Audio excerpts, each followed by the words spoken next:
สสะภะคะวะโตอะระหะโตสัมมาสัมพุทธัสสะนะโมตัสสะภะคะวะโตอะระหะโตสัมมาสัมพุทธัสสะนะโมตัสสะภะคะวะโตอะระหะโตสัมมาสัมพุทธัสสะพุทธังธัมมังสังฆังนะมัสสามิ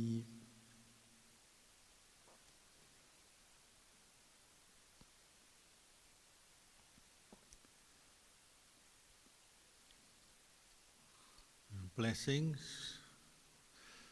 on this new moon night, the Uposatha. It's the Buddhist tradition on the full moon, new moon, for Buddhists to come together to listen to the Dhamma, meditate, chant, undertake to keep precepts. Call it in Thai they call it one which monk means monk day, the holy day. Ajahn Chah used to complain and say, in 1 month there's only 4 monk days, all the other days are lay people days. So lay people get more days than the monks do.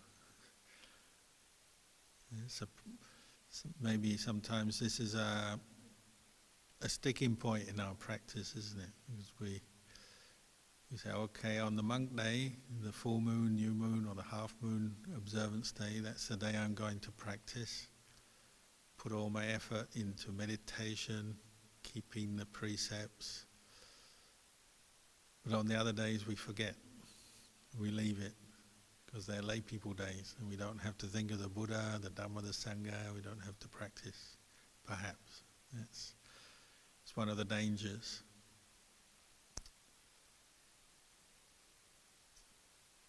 It's also only 2 weeks left, and then the end of the annual range retreat, which again, after the range retreat, tends to be a time when both Sangha and laity move around, and go to visit different temples, travel, do different things. And again, there's a danger, you come out of retreat and then you forget everything you've learned on retreat and all the effort you put into your meditation, your practice maybe kind of fades away. Dissolves away, and there's not much left. After a few weeks you wonder what happened to all the good practice you did in the retreat, maybe. So you have to watch out for that, and don't let the world come back and fill up your heart, all the world and its worries. The quality we need to deal with the world and its worries and the ups and downs and the changes of the world, what we call the worldly conditions. Ultimately we're aiming for equanimity, upekkha. And the quality that leads to equanimity is mindfulness. Mindfulness, clear comprehension, keeping your mind aware in the present moment of whatever conditions are arising, good or bad. Whether it's the full moon day or any other day, or whether it's in the range retreat or outside the range retreat. We're always aiming to bring up mindfulness and maintain this quality of equanimity, keeping the mind balanced in the middle, whether we're experiencing pleasant things, which we do from time to time, or unpleasant things, which we also experience from time to time. But not letting the mind get caught into either, keeping the mind in the middle. So knowing the experience, but not getting caught up or indulging it, or reacting to it, or making it worse, especially those unpleasant experiences, what we call stress, suffering. not making your suffering worse by losing your equanimity and reacting with aversion or fear, anxiety. And this is one of our biggest challenges as human beings, because we're programmed through our evolution as human beings to be anxious. And we're always worried about what's going to happen next in life. Always looking around to see if there's any kind of problem or danger up ahead, what obstacles lie ahead, what can I expect.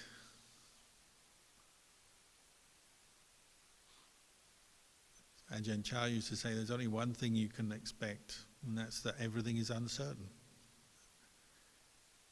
And the person who's got equanimity, they're living with uncertainty. They accept it, they know it, that things are uncertain and that they can't control everything in their life. And when you're mindful, you know the important thing is to be mindful and maintain your mindfulness, whatever's happening. Because the external conditions of the world, we can't influence that much.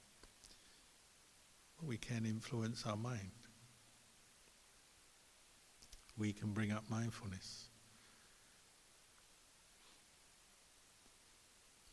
It's difficult for someone else to kind of instill mindfulness to us, for us. And sometimes the parents come here and they say, "Oh, my child is so unmindful, can you make them more mindful?"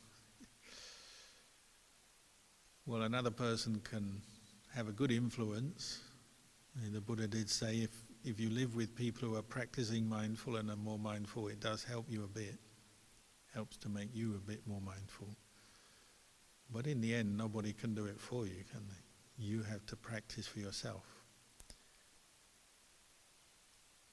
That's why it's good to commit to regular meditation practice, whatever the time of year, whatever the day of the week, to try and keep up some regular practice and bring the practice of cultivating mindfulness, clear comprehension, and then reflecting on your experience into your daily life. It's part of who you are.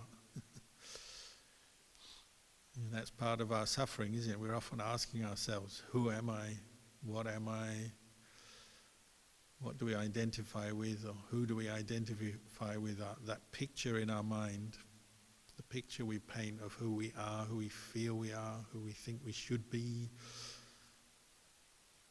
And a lot of our suffering comes from that, because we're often seeing our faults and not very happy with what we see when we start thinking about ourselves.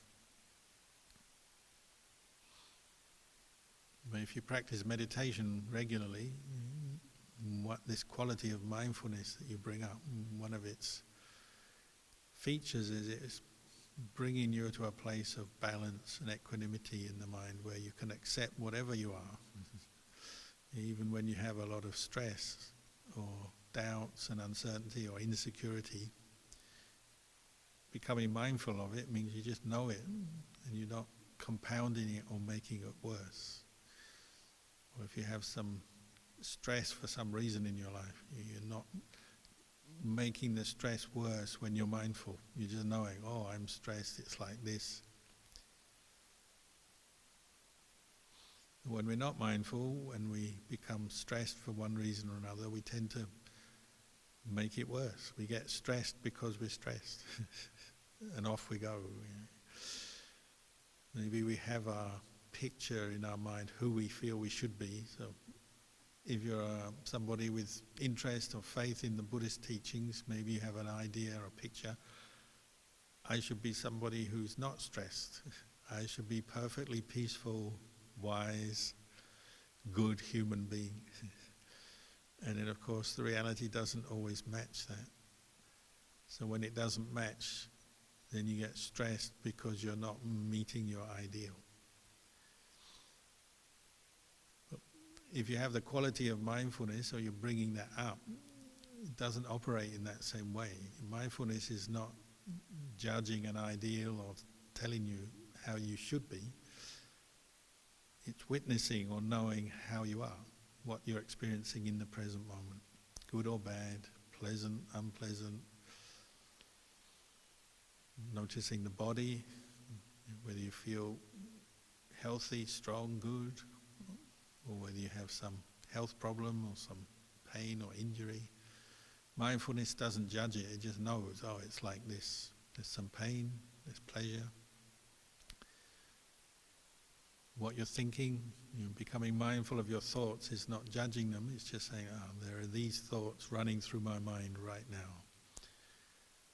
And mindfulness allows some wisdom, some reflective wisdom to grow, and you can say, well, these thoughts are really increasing my stress at this moment, maybe I should let them go. Or these are quite skillful thoughts, these are good, I should cultivate them. Mindfulness facilitates that. It allows your intelligence to understand better what you're doing, what's going on, and make better choices.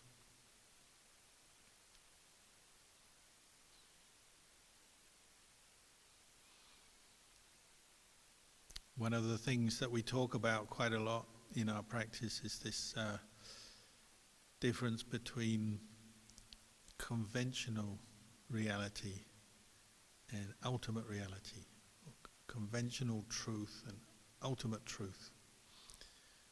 So even the Buddha would talk on these two levels, and quite a lot of his teachings are teaching us how to improve our lives, lead a skillful life.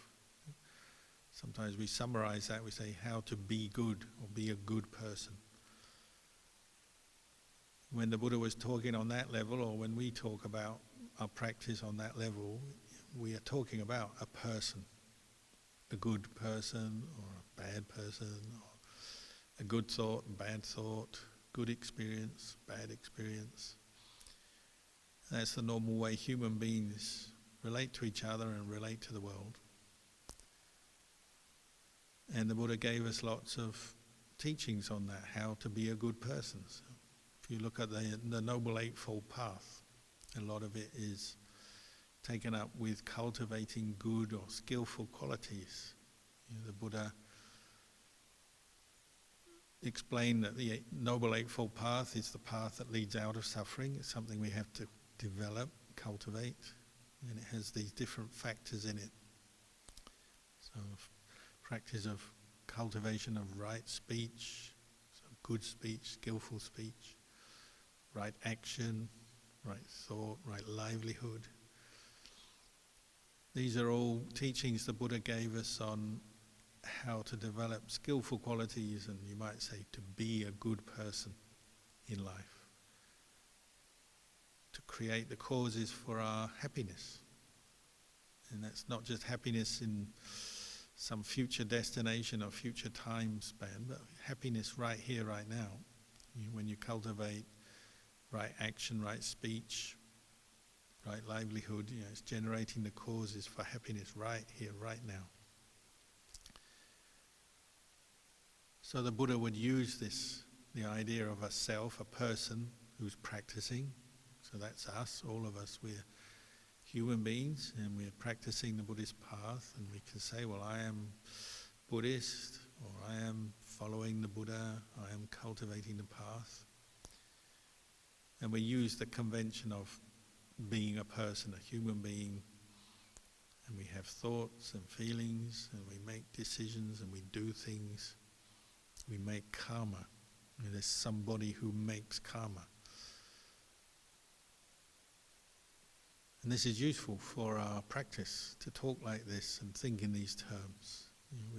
We do have a name and a background, and if you're an adult, you go to work maybe. If you're younger, maybe you go and you study somewhere, and you have your job and your role in your life, and maybe you're single, or you're married, or you have kids, or you don't, or maybe you're a monk, or you're a lay person. We have all these labels and things we identify with. And that's quite convenient, and that's the conventional reality. And this is, you could say, part or big part or half of the Buddhist teachings is how to develop the good qualities and be a good person. because when you're putting effort into cultivating these good qualities, it generates happiness. And we really are practicing to cultivate happiness. So we use the idea of doing good, or being a good person, or practicing, making good karma. It's a useful way of looking at our experience, and the Buddha encouraged us to do good and develop some happiness, some well-being in our lives, because that will counter some of the natural problems and stresses that we do encounter.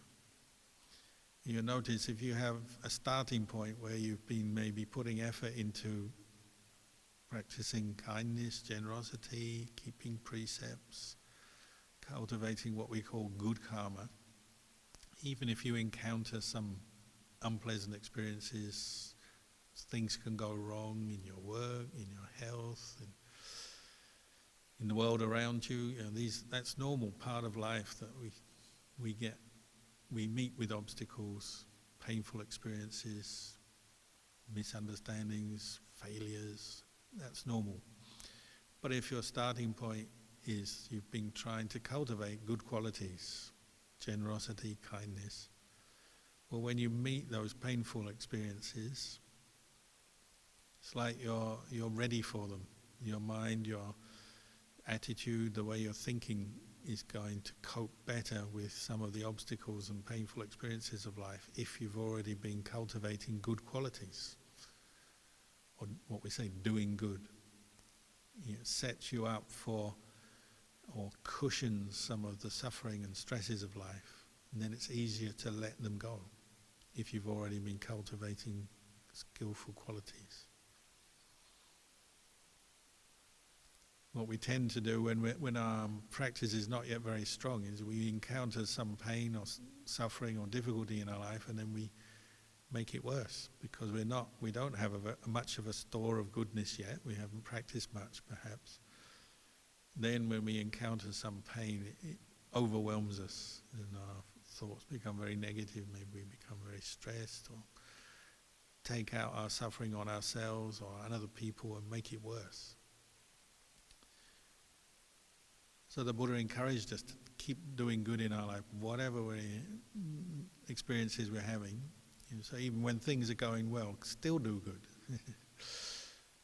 There's another danger, is when things are going well, we become complacent and we forget to do more good. We forget to practice, and we just enjoy some of the fruits of our wealth and the comforts and conveniences of life.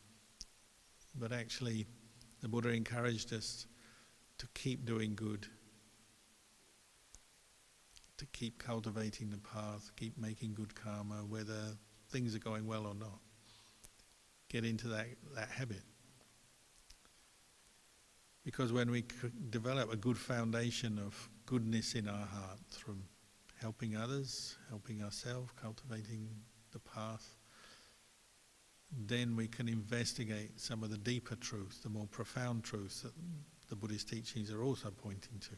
And these are taking us beyond this conventional level of being a person, even a good person, to what we call the ultimate level, the Paramatta Satya. The ultimate level is where we are using this mindfulness that we're developing and the reflective power of the mind to look at the truth of our experience and to investigate and see, well, is there really a self here anyway? On the conventional level, we do use the term self. There's me, mine, myself. But on this ultimate level, we're questioning that. We're investigating, is there really a self? Is there anything that lies beyond these thoughts or opinions I hold that I call myself, or this body that I call myself? Does anything lie beyond any of this?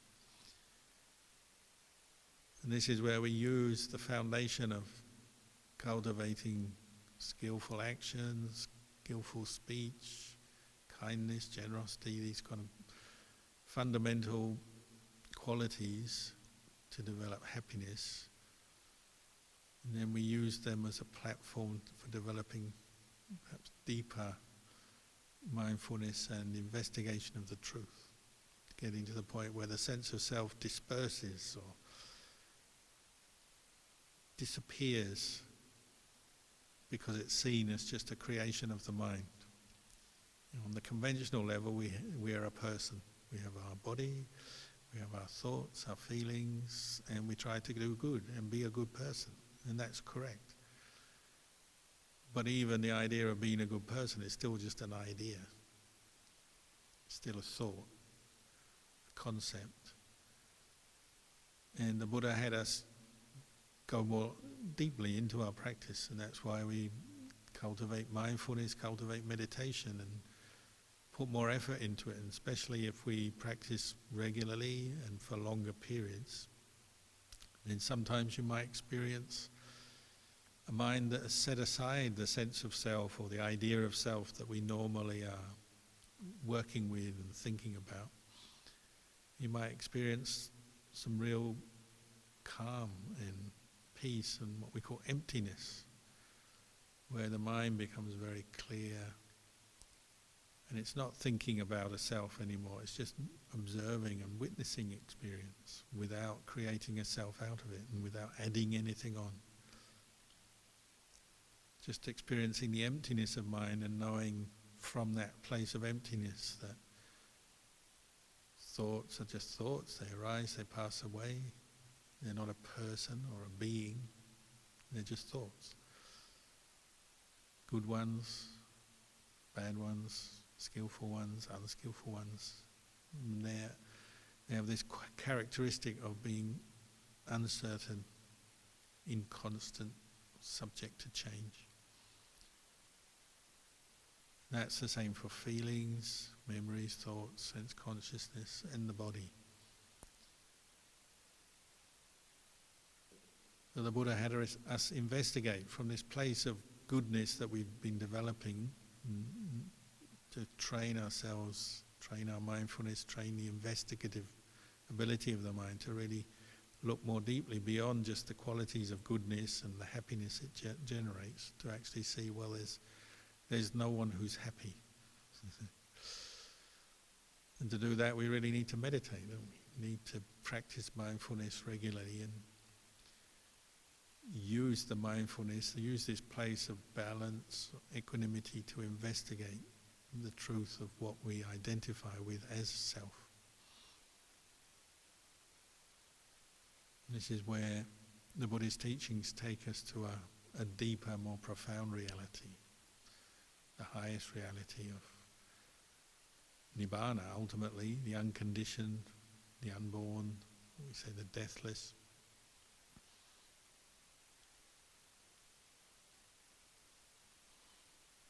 So the Buddhist teachings teach on these two levels, the conventional level, the ultimate level. In the conventional level, we're constantly being encouraged to do good, and that's not wrong because it helps keeping the mind and developing wholesome states of mind. On the higher level, though, to develop that sharpness and of insight and the equanimity to see that ultimately nothing is self, nothing is permanent, and what's not permanent is always changing and degenerating, not reliable. So investigating these deeper truths to liberate the mind from some of its attachments.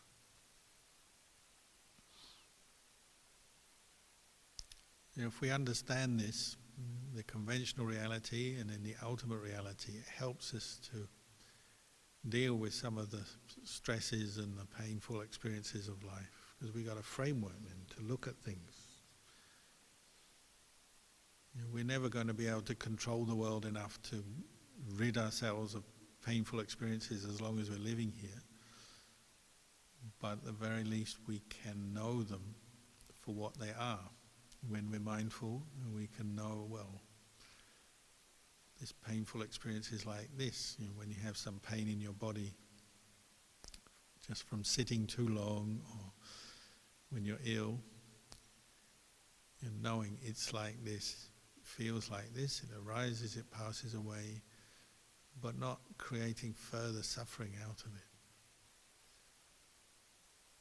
Or when other people hurt our feelings, don't do what we want, or when we don't get what we want in life, for whatever reason, knowing that experience but not adding any further suffering to it. And developing enough mindfulness to know things but not suffer with them. To let go of that habit that wants to create suffering out of everything. If we learn this, how to do this, then suffering actually becomes, useful to us. Becomes a tool, something that we gain understanding from, rather than just succumb to and become a slave to it and always reacting to suffering with more suffering. We can learn from it. Why am I suffering here? What's happening?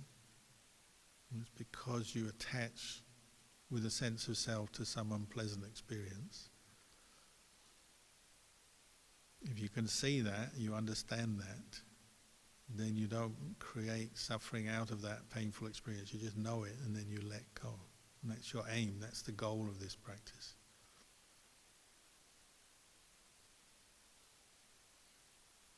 And it's nothing beyond any of us. We've all learnt to let go to some extent. It's just we haven't done it enough yet. We haven't done it with everything. We've done it with some things. We need to develop this skill further. Develop our mindfulness further, make our mindfulness stronger and our equanimity and balance stronger and clearer to the mind. And all the time we'll be able to recognize suffering and let go of the suffering rather than clinging onto it and making it worse.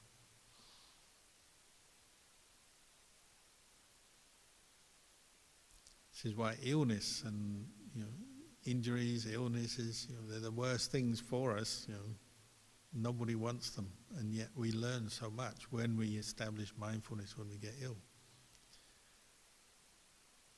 Because you can't help but see the selfless nature of your body when you're ill, because nobody wants to be ill. And yet it happens to us sometimes, either through aging or you catch disease or whatever, or you get injured. Nobody wants it. Nobody wants the pain of injury or the pain of illness. And yet when it happens, there's nothing you can do. You have to put up with it. You may get some treatment, get painkillers, get treatment, and you want it cured, of course, and hopefully you will get cured if you have something wrong with you. But at the very moment when you're experiencing the pain of illness or discomfort, your mind would like to get rid of it, but it can't.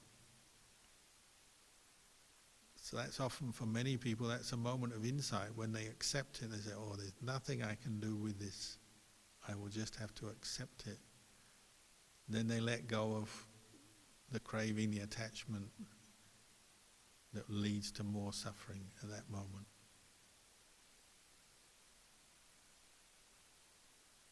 It can be many things. It can be the behavior of other people, our own mistakes, things going wrong in life, not getting what we want in life, whether it's our illness or it's more external things. If you understand this way of practice, then you can use all the dukkha, all the painful, stressful experiences of life to teach yourself. They become your teachers. You can even say thank you to stress, because stress has taught me how to let go.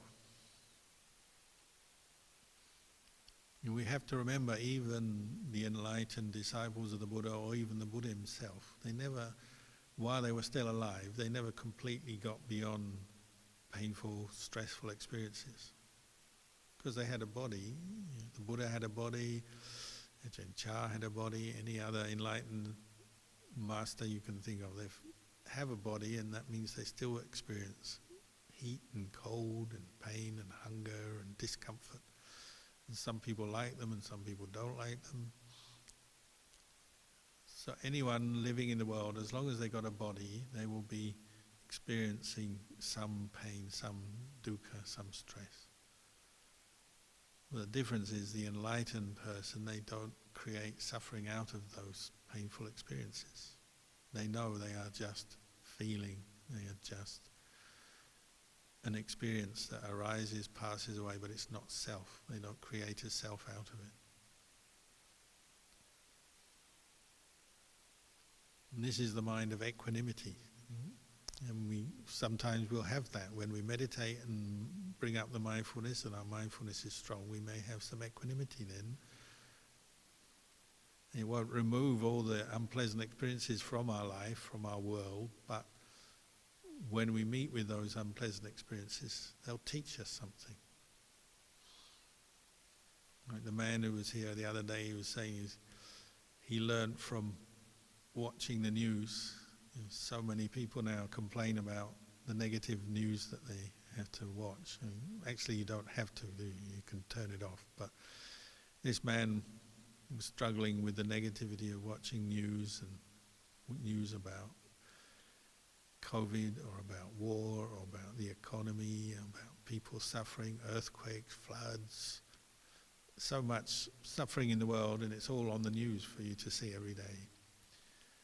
But because he was a meditator and he practiced mindfulness, he said, I've got to start using some wisdom when I do encounter the negative news. How can I make that into part of my practice? Be mindful of it.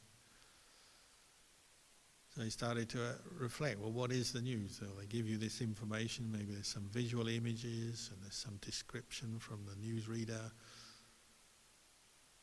And a lot of it is telling you about suffering, somebody or some group of people suffering somewhere, something is going wrong, something's happening. But he said he was determined to turn it into a Dhamma teaching rather than just react to it with sadness or depression or anger. Because he said he'd done that for so many years, he didn't want to suffer anymore with the suffering of the world. He wanted to be able to learn from it. So he said he started reflecting on the news that he saw and using it just to bring up more understanding and to accept the nature of this world is it's very uncertain. And what's uncertain, unreliable, uncontrollable is subject to change, to degeneration. We say it's dukkha. Because degeneration and change is painful to bear with. And the news tends to focus on the worst kinds of that. So this is a Dhamma teaching reminding you of the impermanent nature of the world and the suffering of the world when you see it. It's a reminder, it's a teaching. But the idea is to maintain mindfulness and witness the teaching but without creating suffering at that moment. To know it, to witness it, but not go into negativity or aversion or fear or worry. It tends to be what we do when we're not mindful. He said over time he just used the normal kind of news that he saw and was exposed to every day as a teaching until he started to see it all as just Dhamma teaching. Of course, some people, they have success, they have good things happen, but then even those good things often are taken away, they don't last, then things go wrong. But when you develop this attitude, then you can learn from the changing conditions of the world rather than just react to them. When we lose our mindfulness, we lose our equanimity, then when good things happen, we attach to them and we become excited and want them to last forever. And then when something unpleasant happens, we want to get rid of it. And we spend a lot of time getting stressed and unhappy about those negative things and try to get rid of them out of our life. The mind of equanimity is more maintaining this evenness of mind and then curious to learn what's going on here, what is happening. And sometimes you have to be tough, don't you? You have to be very patient and resilient when especially when you encounter negative news or negative experiences, painful experiences. They're not what anyone wants, but they're part of life. So you have to be tough and accept that. Oh, it's like this. I didn't want it. Don't want this thing to have happened, but it has. If it's already happened, you have to accept that. Especially, stuff from the past you can't change. But you can be mindful, even when the memory of it comes up, you can be mindful and know, oh, it's like this. Painful memories are like this. They're not good, not what I want, but I have to accept them, and then you let go.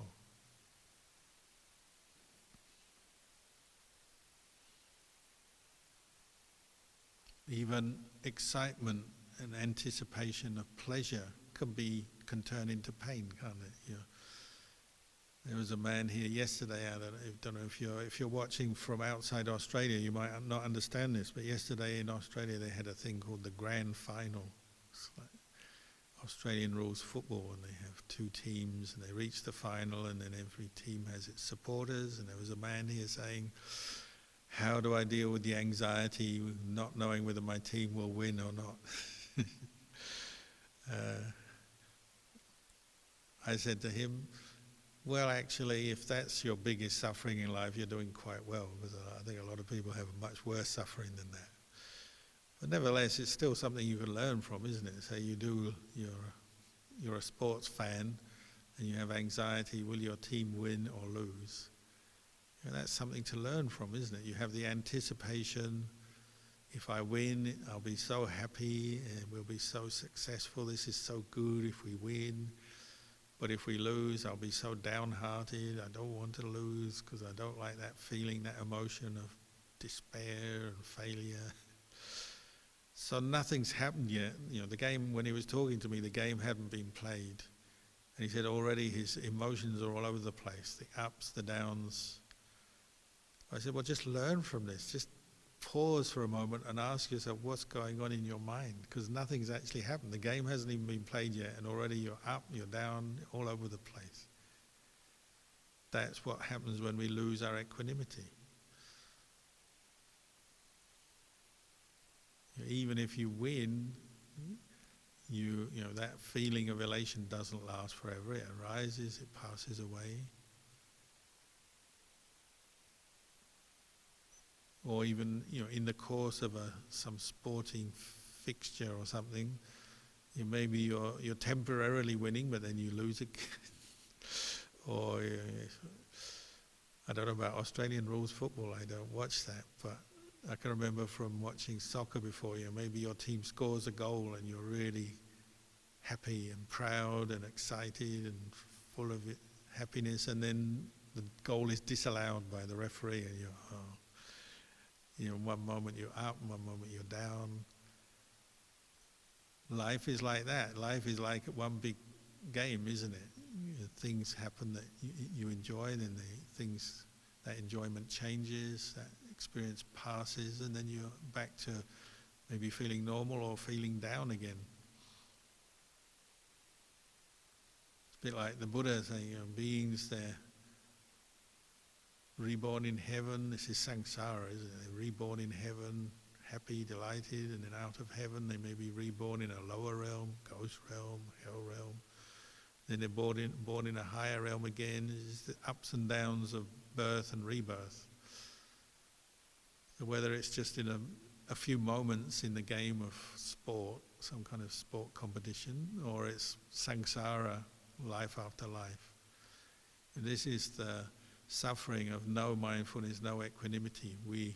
Our mind attaches to all these moods of elation, despair, up, down, delighting in, averse to, for, against. It's suffering, isn't it? Things that haven't even happened yet, we get anxious about, and nothing's happened.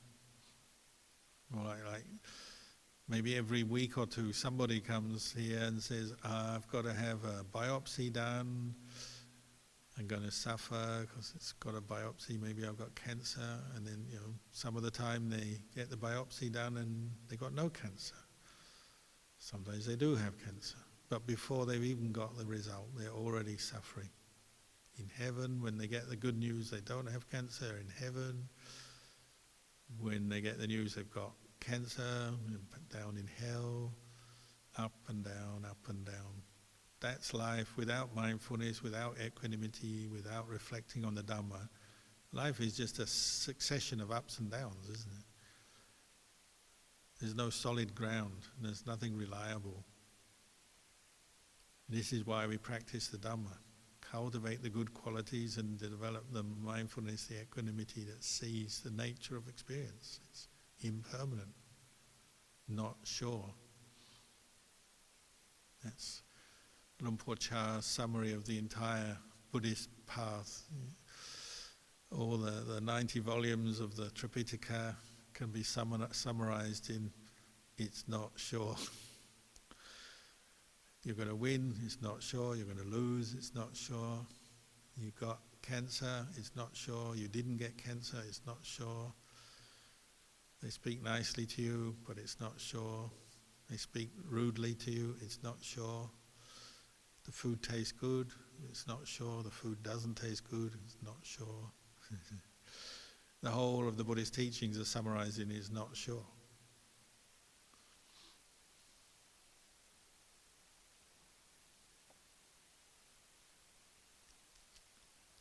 So maybe this is something you can take away from the Range Retreat this year. The value of practicing mindfulness, cultivating goodness, practicing mindfulness, reflecting on the Dhamma and seeing the impermanent and selfless nature of our experience. Going right through to the deep Dhamma of emptiness. Maybe I'll leave that with you tonight, and if there's any questions, we can have some time for Q&A afterwards.